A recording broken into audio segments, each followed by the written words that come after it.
dia a todos. Quero agradecer ao pessoal da SBAL, agradecer a Enova pelo convite também, a participação aqui do Matheus e todos presentes, tá bom? Me deixaram com um tema um tanto lúdico e bem amplo, na verdade, principalmente uma pessoa de pensamento muito lógico quanto eu, é um grande desafio falar sobre liderança essencial e inspiradora, né? E aqui eu começo, na verdade, falando com vocês um pouco, trazendo um pouco da minha história de vida, tá? Neto de oftalmologista, filho de oftalmologista, irmão de oftalmologista, tenho um clã de uns 20 primos, mais ou menos, que devem ser também oftalmologistas, cunhado também oftalmologista, então até para deixar claro para todos, esse aqui é o meu pai, tá? Aqui é minha irmã, essa é minha mãe, aqui também meu cunhado, um dos sócios também que trabalha com a gente.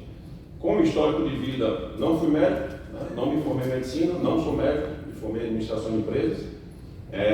Nisso, numa família que tem um comportamento um tanto quanto empresa familiar, onde tem uma realidade, obviamente, como a maior parte das empresas médicas acabam começando como empresas familiares por si só, e com isso acaba que mistura um pouco a realidade, né, da família com a realidade do negócio, né? E uma família meio desajustada como a minha, onde crianças como eu e minhas duas irmãs, a gente brincava com guia de convênio dentro de casa, né? Então papel de rascunho, que naquela época não existia TIS, não existia TUS, nem nada disso aí, o papel vinha aquele papel de formulário de operadora de plano de saúde, e em casa acabava brincando. Minha mãe foi a gestora financeira da empresa, e em casa acabava eu preenchendo o guia, minha irmã que se tornou médica, doutora Dalise, fazendo o serviço de médica, e minha outra irmã, eu acho que na maior parte dos momentos ela era aquele acompanhante que acaba criando caso na recepção das clínicas da gente, né? Então só criar problema mesmo na hora da brincadeira. Então com isso acaba que eu iniciei a minha carreira, na realidade, em 1994 na própria empresa, né, no Oftalmoclin, uma empresa que iniciei minha carreira toda e construí, na verdade, minha carreira de administrador na área de saúde lá, né? Então tenho já nessa brincadeira 29 anos trabalhando diretamente com a área de gestão em oftalmologia, né? Fiz algumas incursões aí com a parte de consultoria também em outras áreas específicas, mas a Oftalmoclin por si só é uma empresa que foi fundada em 1976, tá? Meu projeto de faculdade, inclusive, para a expansão dessa unidade, ele foi efetivado em 99, onde a empresa teve uma estrutura física completamente nova, foi renovada 100%, então a gente criou um novo prédio. Com esse plano também foi feito um projeto de expansão, com isso a gente montou uma outra unidade em um outro município. Obviamente também com todas as mudanças dos mercados, um pouco do que o Rafael falou na sessão de manhã, inclusive, né, todo o processo de M&A, esse processo de consolidação de marcas, como é o caso da Vision, como é o caso da Óptica, empresa que hoje eu trabalho, né? Então o mercado modificou bastante, então dentro desse processo também eu participei diretamente na consolidação da empresa, ajuste de conta, todo aquele processo que o Rafael falou mais cedo, do diligence e daí por diante, para a gente conseguir consolidar o M&A que aconteceu em 2019. Tá? 2019 a Oftalmoclin foi vendida, foi incorporada pelo Grupo Opti, e com isso eu tenho agora 3 anos à frente do Grupo Opti aqui na Bahia. Tá? Então entrei para a estrutura, na verdade, da Opti em 2020. Queria começar falando um pouquinho sobre esse tema, trazendo uma reflexão que a gente ouve muito, né? Então assim, tal pessoa é um líder nato. Será que de fato basta você ter algumas capacidades, alguns talentos, seja lá para a profissão que for, para que você já se torne de fato um profissional bacana naquilo que você faz? Né? Ninguém nunca ouviu alguém falar que alguém é um médico nato, né, Antônio? Então, os anos e anos de estudo, os anos e anos de preparo, né, treinamento, a capacitação é obrigatório para que cada pessoa, mesmo obrigatoriamente, tendo capacitações, né, tendo seus talentos, tendo seu dom de qualquer forma, mas é necessário se aprimorar de qualquer forma, tá? Então, uma primeira reflexão aqui, só para a gente entender um pouco, até porque, aqui na palestra anterior até, a própria Marielle foi questionada com relação à questão do mindfulness, por exemplo. Tem muita coisa, na verdade, que a gente hoje aplica e replica, e muita coisa acabou virando um pouco de atalho, ou então de hack de comportamento hoje em dia, que na verdade a vida inteira foi praticado por muitas pessoas, principalmente grandes líderes, né? Então, falou-se aqui sobre mindfulness, por exemplo. Mahatma Gandhi fazia isso, né? Na verdade, o processo todo aí de reflexão, o processo da pessoa tentar tirar um pouquinho fazer reflexões e e meditação, etc. E tal. Isso tudo é um processo que muitos líderes, na verdade, aplicavam, né? Alexandre o Grande, que está colocado aqui também, tinha uma característica muito ligada à questão do aspecto físico e do cuidado com o corpo, inclusive, o grande general precisava disso, então praticava atividade física e dieta, é uma coisa que a gente fala tanto hoje em dia também. E aqui tem líderes, na verdade, de várias áreas e algumas áreas bem diferentes, né? Então, Alexandre Grande, general, Júlio César também, um general, todos dois aqui conquistadores, né? Principalmente na época de grandes lutas. Mahatma Gandhi, um pacifista, Nelson Mandela também, com caráter de pacifista também, mas junto aqui com Martin Luther King lutaram por conta da situação do racismo, né? Contra o racismo no mundo inteiro. E o Winston Churchill, que foi também um general, né? Também um militar, que fez frente a Adolf Hitler. Personalidades completamente diferentes, áreas de atuação completamente diferentes, mas eu acredito que todos eles têm uma grande interseção aqui no processo. Eles conseguiram agregar grupos muito grandes. Eles tinham muitos seguidores, muita gente que seguia cada um desses aqui que estão citados aqui na frente. Provavelmente esse deve ser o maior talento para qualquer tipo de líder, né? É o fator agregador, né? Como se consegue, na verdade, juntar essas pessoas. Muitos médicos aqui, com certeza, e como eu trabalho muito tempo na área de medicina, uma coisa que eu falo muito, repito bastante, inclusive com todos que trabalham com a gente tem, na verdade, uma grande obrigação para todos que trabalham com medicina, seja na área específica, como médico, ou como gestor, atendente, recepcionista, seja como for, é obrigatório gostar de gente. Quem não gosta de gente não tem condição de trabalhar na área de assistência médica, não tem a menor condição. Tá? Mas tem um papel bacana e bem importante que a gente precisa refletir com relação à atuação do médico dentro das instituições, e seja qual for. Tá? Seja um consultório médico, seja uma clínica de pequeno porte, seja uma clínica de grande porte, ou seja um grupo, como é o caso dos nossos aqui. O médico, sim, ele tem um papel de liderança dentro da empresa. Por quê? Porque o médico é a grande referência dentro de qualquer uma das instituições, seja clínica, seja de diagnóstico, ou seja também cirúrgico. Tá? O médico é o grande leão dentro da instituição, ele está em cima da cadeia alimentar, no final das contas. A gente provém o serviço todo para que o médico realize bem feito a catarata que ele vai fazer, ou a consulta propriamente que ele vai fazer, ou o OCT, ou seja lá qual procedimento que ele venha realizar dentro da clínica. Tudo tem que ser feito, na verdade, para que esse processo inteiro seja finalizado por um médico. Eu vou citar aqui para vocês um caso real que aconteceu em uma de nossas unidades, inclusive. E isso daí é uma coisa que reflete principalmente a visão que as outras pessoas têm sobre o trabalho do próprio médico. Uma das nossas unidades, a gente tem uma unidade que tem uma quantidade muito grande de fluxo de pessoas e 100% do acesso é feito através de elevadores. São 4 elevadores, o elevador deu um belo problema, um belo dia, ficou meia hora basicamente sem funcionar, então meia hora sem descer paciente, meia hora sem subir paciente. 4 elevadores, né? Obviamente que quando o elevador volta trazendo um monte de gente e desce levando o pessoal que estava na empresa, na recepção esperando. A recepção acaba que fica cheia de uma vez, com 4 elevadores trazendo meia hora de gente atrasada. Tá? Nesse processo, obviamente, começa a atender meia hora de paciente, muita gente ao mesmo tempo, etc. Minha irmã não estava na recepção, mas tem sempre aquele acompanhante que começa a reclamar, né? Então é o caso, começa aquele burburinho na recepção, tudo, enfim, até o momento que sai o médico A do consultório. E o médico A, quando ele sai do consultório, ele é chamado a atenção para o paciente. Pô, doutor, está atrasado o atendimento, eu preciso cumprir meus compromissos, etc. Tal. Esse médico A vai a recepcionista e diz, olha, priorize meus pacientes, os pacientes estão reclamando, está tudo atrasado, está um grande problema aqui, e vira e volta para o consultório. Na sequência, mais um tempo depois, o médico B sai do consultório. Quando o médico B sai do consultório, depois já do ocorrido com o médico A, e que os pacientes estão numa situação um pouco mais crítica, reclamando, etc. Tal, o paciente estava reclamando com a recepcionista, se queixando bastante da questão do atraso, que já tinha 40 minutos ali esperando, etc. Tal. Quando ele pega, na verdade, o braço da paciente, que era a paciente dele, que iria para o consultório na sequência, e diz, olha, todo mundo aqui acabou se atrasando meia hora. Não foi um problema da unidade, foi um problema do prédio. Todo mundo subiu atrasado. Está todo mundo dentro da mesma situação.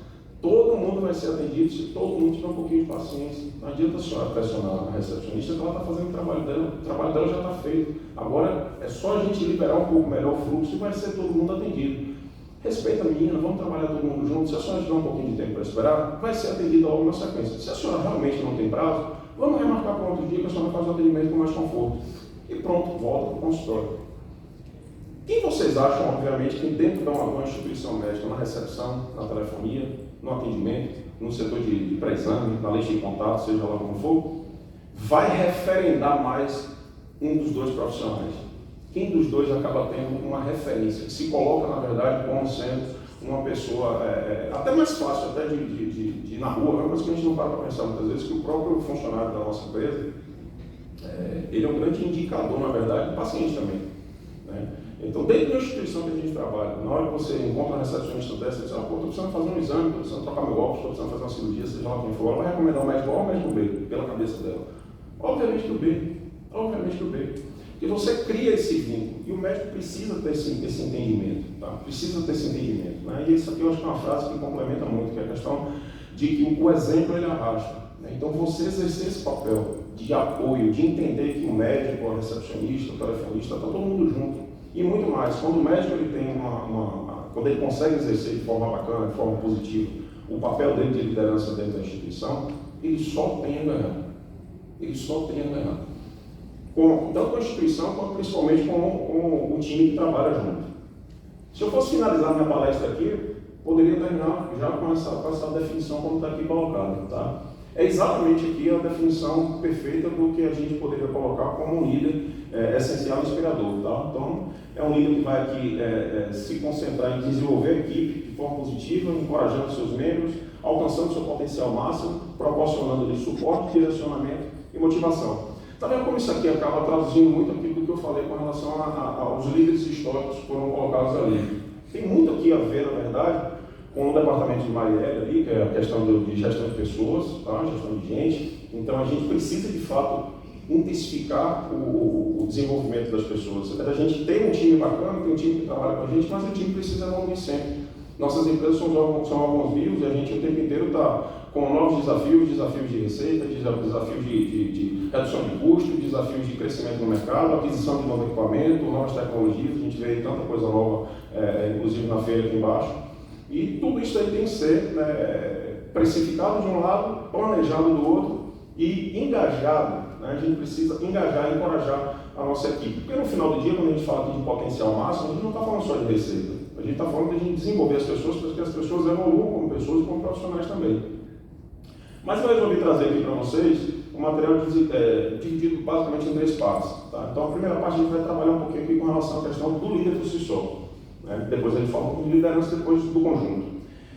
Aqui, obviamente, ele trouxe uma imagem bem binária, tá? Com 2 extremos absurdos aqui. Né? E aqui vale a gente refletir um pouco a respeito. Né? Então, é colocado aqui nessa imagem que o chefe ele manda, o líder orienta, o chefe diz o líder nós, vamos, procura culpado, acompanha, fiscaliza, confia, desmoraliza e assume a responsabilidade. Eu vou pegar aqui primeiro a questão do desmoraliza, né? Principalmente a gente está falando aqui no bloco anterior com relação à questão da pandemia, inclusive, e a questão da sanidade mental das pessoas, enfim, gente, olha só, a gente precisa separar falta de educação, falta de modos com as pessoas, do que a questão do comando. São coisas completamente diferentes. E assim, desmoralização tem um termo para isso aí que chama-se assédio. Então, a gente precisa diferenciar esses processos. É porque eu não sei lidar com as pessoas. Todo mundo precisa aprender a lidar com as pessoas e saber se comunicar com as pessoas. Tá? Então, isso daqui não é processo de chefe nem de líder. Isso é papel de uma pessoa que vai acabar em algum momento sendo punido dentro de qualquer instituição de trabalho. Tá? Mas os outros itens aqui, a gente vai ter algumas reflexões. Acho que a principal delas é que ninguém é 100% com essa característica colocada aqui do líder, como obviamente ninguém pode ser 100% colocado com essa característica de chefe aqui. Tá? Mas existem algumas determinadas situações em que, por momentos, todo mundo transita um pouquinho entre um e outro. Acho que o importante aqui é a gente ter equilíbrio, obviamente muito mais ligado para o lado de cá do que para o lado das atitudes colocadas aqui como negativas no fim do dia. Para efeito de grupo, existe uma grande diferença, na verdade, entre time e família. A gente vê muitas vezes, família Coca-Cola ou qualquer outra empresa que seja o caso. Né? Por que se coloca hoje muito mais até o aspecto do time do que a equipe? Né? Porque a equipe concorre uma com a outra, time não, time está todo mundo junto. E eu acho que o principal aqui, na verdade, da diferença de um com o outro é de que família, independente do familiar bom, do cunhado maravilhoso, ou então do cunhado que ninguém gosta, tem que estar junto o tempo inteiro, ninguém demite cunhado. né? Mas no final do dia, no time, a gente tem que escolher quem são os melhores. Todo mundo tem que estar junto, a gente tem que ter um processo de sinergia bacana para atingir resultado. Então existe uma grande diferença, na verdade, e a diferença básica, inclusive, é essa. Fica com isso aqui na cabeça que a gente vai falar um pouco aqui na frente também, na parte das características e das ações do líder, que vai elucidar um pouquinho melhor aquela imagem. Mas o que é que, como líder, né, a função principal, as principais características que um líder precisa ter dentro de uma organização para que as coisas funcionem bem? Na minha visão principal, comunicação. Hoje a gente se depara com uma situação muito bacana que diagnóstico de todas as empresas grandes, a primeira coisa que todos se reclamam é com relação à comunicação, porque a comunicação não funciona.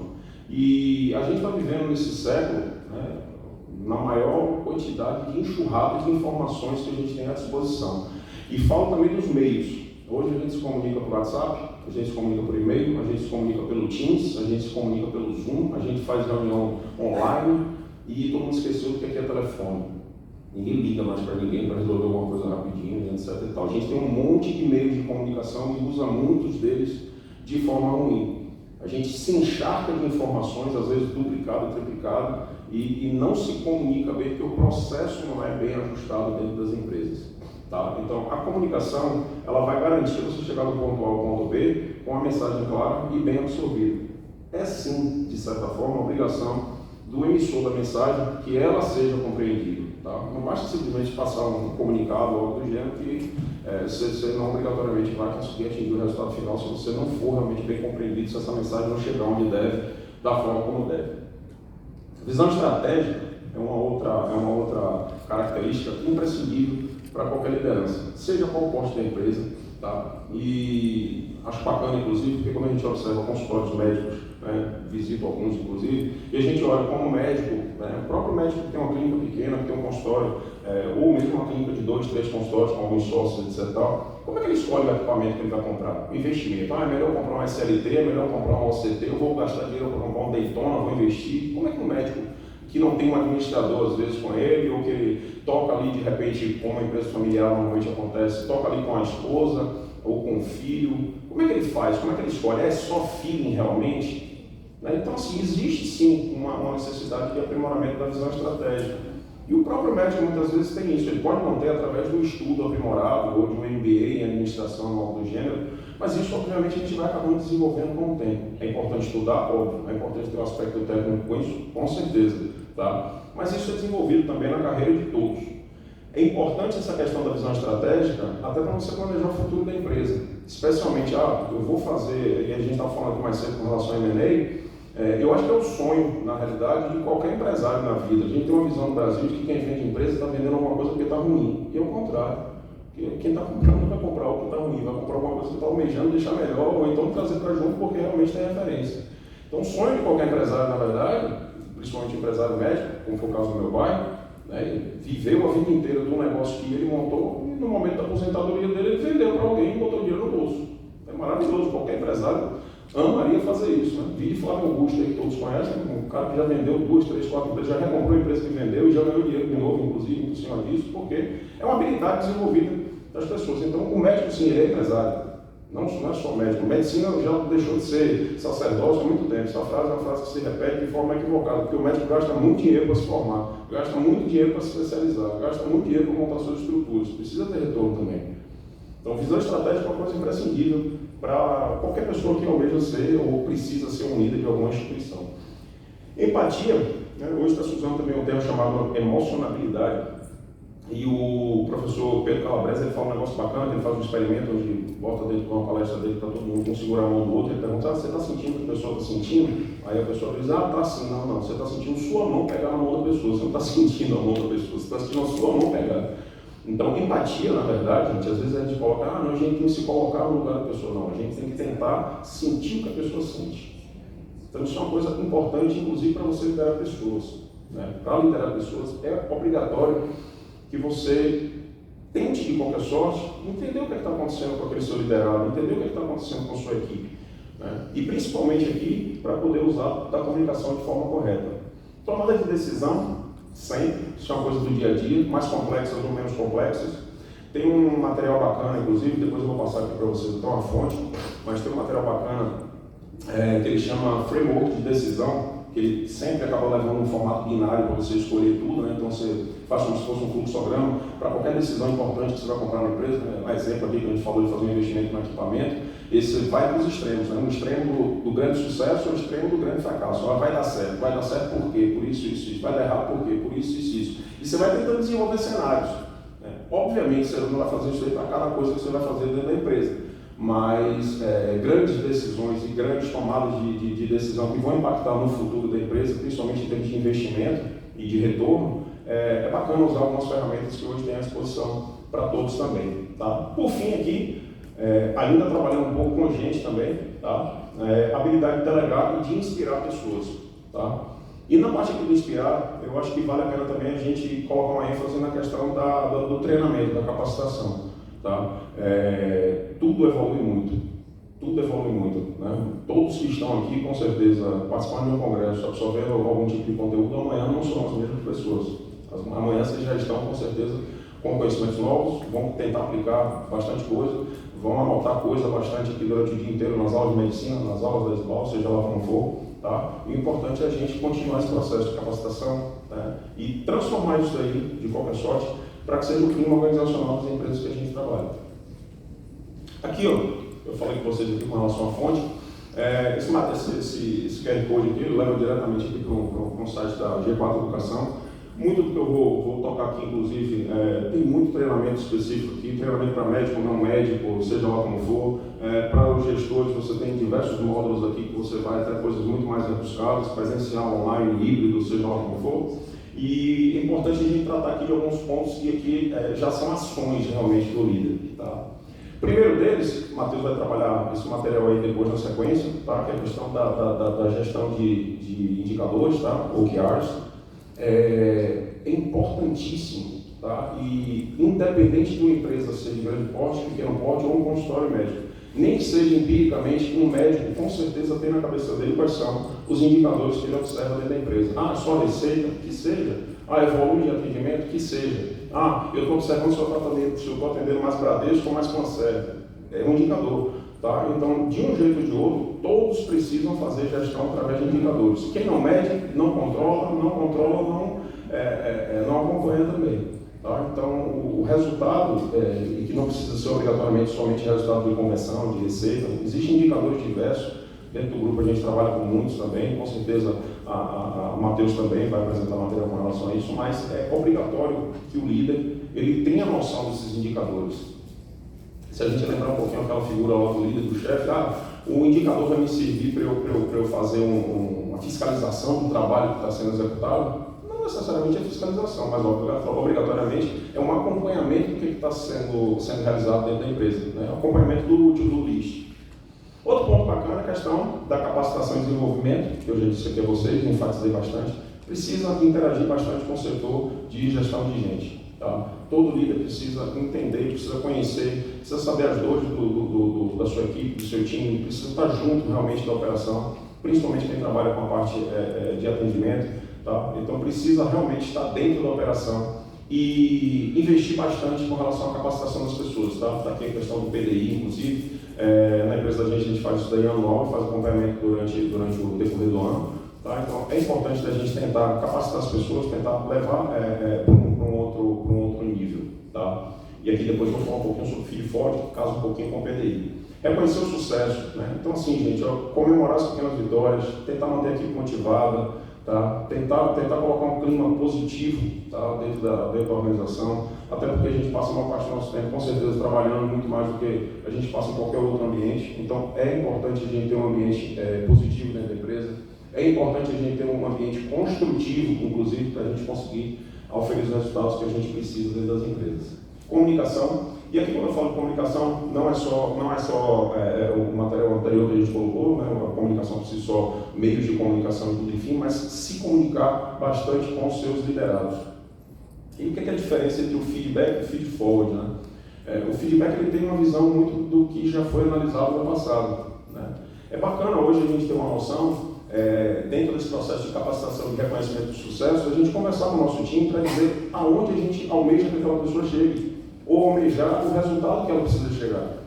É bacana hoje, uma colocação que está muito sendo utilizada, que é a questão de alinhamento de expectativas, né? Então o feed forward ele trabalha muito com isso. Não é simplesmente a gente analisar o que é que foi realizado, a sua desenvoltura no ano anterior, o seu desempenho no trabalho, e olha, isso aqui foi ruim, isso aqui foi bom e pronto. Não, e o que é que eu quero mais? Onde é que a gente precisa chegar? Onde é que em conjunto com o seu time a gente consegue ajustar alguns pontos e chegar nesse próximo nível, né? Então o feed forward trabalha muito com relação a isso. Falei aqui já um pouquinho sobre ambiente positivo, tá? Então é importante manter um time engajado, o processo de comunicação ajuda muito isso, compartilhar metas, compartilhar as necessidades, compartilhar inclusive os próprios OKRs, compartilhar sim as informações de resultado financeiro que a gente precisa ter na empresa, para que todo mundo esteja realmente motivado, engajado e ajustado dentro do propósito do negócio por si só. Adaptabilidade. Ninguém esperava que o Covid viesse, né? O que foi que todo mundo fez de 2020 para cá, né? Se adaptou. Então a gente precisa realmente investir que as nossas estruturas dentro das empresas nossas, independente do tamanho, que elas sejam fluidas, né? Então aquela frase famosa ali do Bruce Lee, né? Seja água, é mais ou menos isso.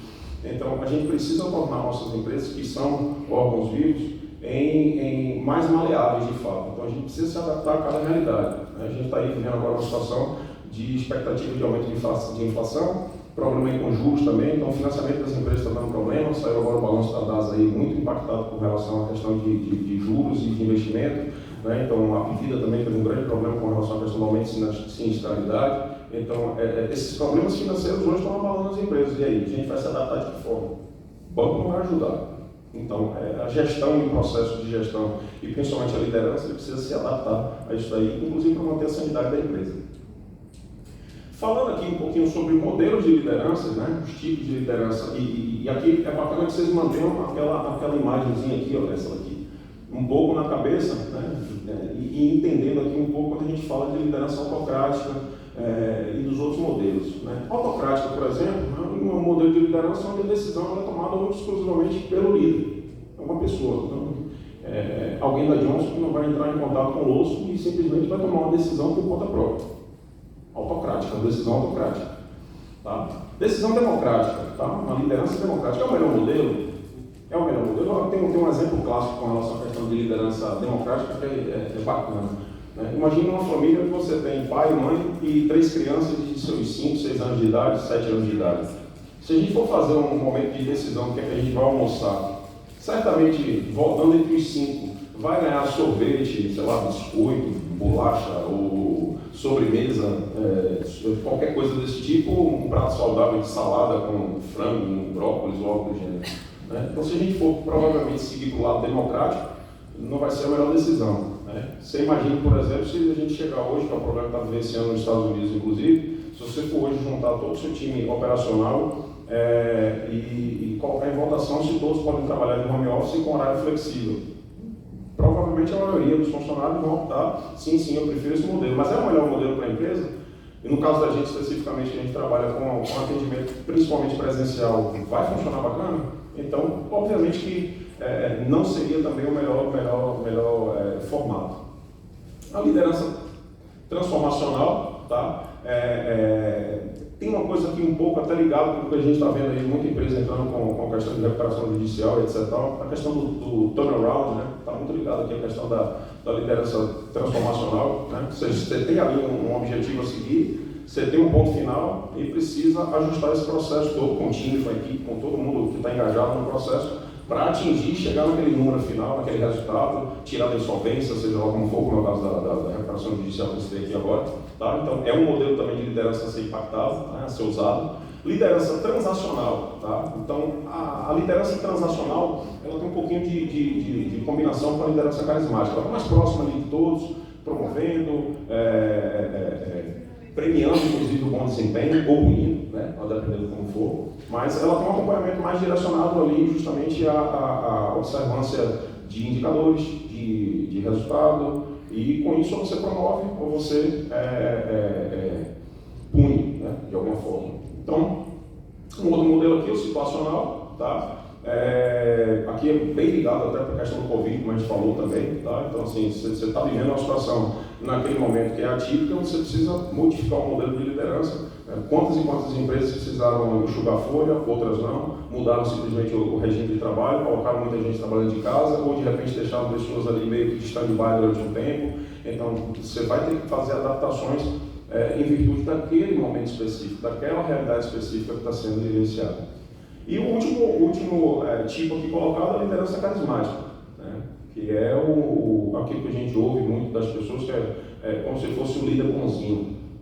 Quando a gente para analisar, gente, são 6 modelos, cada um deles tem diferenças, mas se a gente olhar quem aqui é líder ou quem aqui é liderado, vai com certeza vai se identificar ou identificar o seu líder por vezes em cada um desses lugares, né? Cada uma dessas 6 características aqui principais.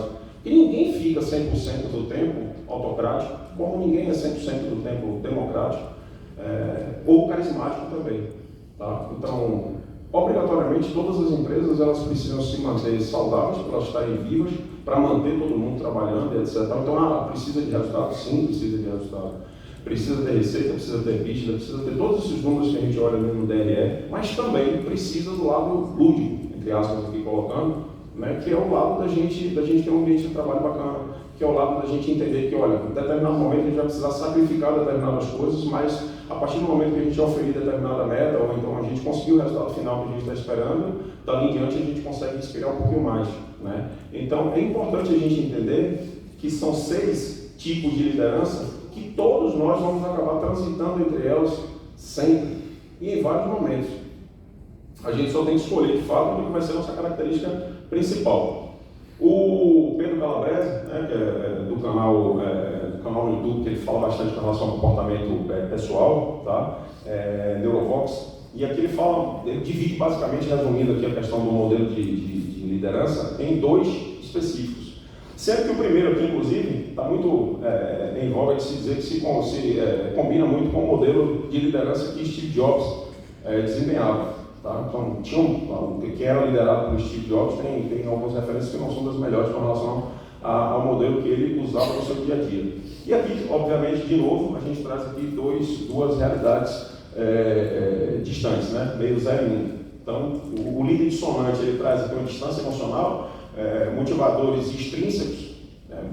O principal dos motivadores extrínsecos é bonificação, dinheiro, salário, seja lá como for.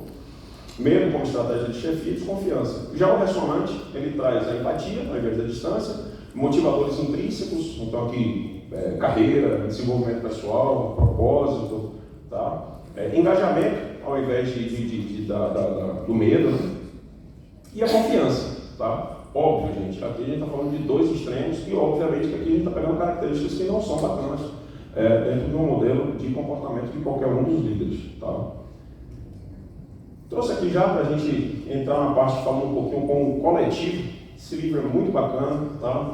Não sei se todos já conhecem, ou inclusive se já aplicaram. Eu acho que o mais importante desse livro é que ele tem uma dinâmica para ser realizada, tá? E é importante, é bacana, independente do tamanho da organização, independente do tipo de organização também, funciona para todos fazer um pouquinho de uso desse material, tá? E o Patrick Lencioni, ele faz aqui nesse livro um trabalho bacana em cima de uma pirâmide que a gente precisa vencer determinadas etapas aqui enquanto time como um todo. A gente falou primeiro da característica do líder, modelo de liderança, agora tentando colocar aqui na prática como é que a gente ajusta esses processos.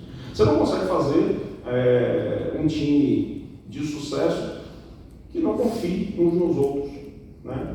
Onde você de uma forma ou de outra, está deixando ali escondidinho uma informação, porque eu não vou compartilhar determinada informação com o meu colega, porque eu não estou pronto para trabalhar com aquela informação. Se eu der, ele que vai surfar aquilo dali, e de repente o louro é dele, não meu, e a empresa não ganha com isso.